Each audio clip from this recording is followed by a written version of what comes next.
Joining us now, Marine combat veteran, retired Lieutenant Colonel Oliver North. Colonel North, thanks a lot for coming on. Good to see you, Tucker. What did you make of this?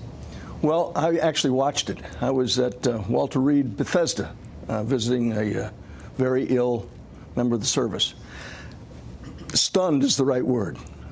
Shocked, dismayed. I think it's unconscionable what she did by injecting herself into this and by making the accusations. I can tell you from personal experience, the most difficult thing in the world you have to do, and I had to do it as a casualty assistance contact officer, when we got wounded overseas during the war I was in back in Vietnam. If you got healthy enough that you could get around on crutches, they would often assign you a temporary additional duty of being a CACO. And your job was to then go around and tell the wives of your friends that they're now widows. You walk up the walk with a chaplain. It's the most difficult thing I ever did in the Marine Corps. And I know what that's like. I've also seen presidents do that. I know that President Nixon did it with friends of mine. I know that President Bush did it because I watched him do it, going to see the bedsides of dying Marines and soldiers and sailors and airmen in that same hospital I was in today, and watched him praying with those guys. It's a very, very difficult thing to do, to walk up and tell a woman that you know, and was just moments before, or day before, was the wife of a friend, that she's now a widow. I find it to be stunning that she would do this. It tells you an awful lot about what's happened, as General Kelly pointed out in that 18-minute So the society itself. And look, she doesn't like the president. She disagrees with him. That's obviously within bounds.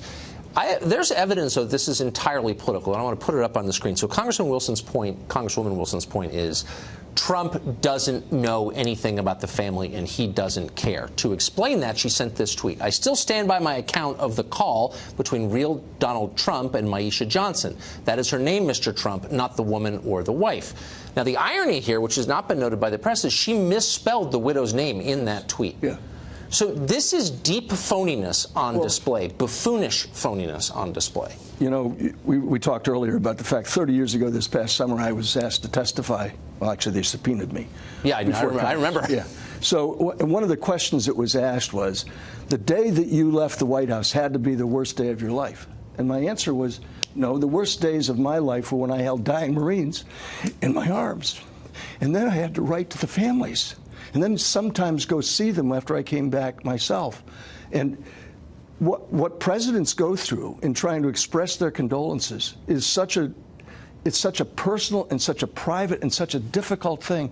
I find it stunning that somebody could criticize the president for doing what he did. I mean, Widow Johnson received a call that no one ever wants to get. Yes. No one ever wants to see somebody walking up their walk with a chaplain with them. And those kinds of things happen too often in war. By the way, 56 American military personnel have been killed in training since June. That number came out of Walter Reed Bethesda today. While I was up there, I asked, and that's what they told me, 56.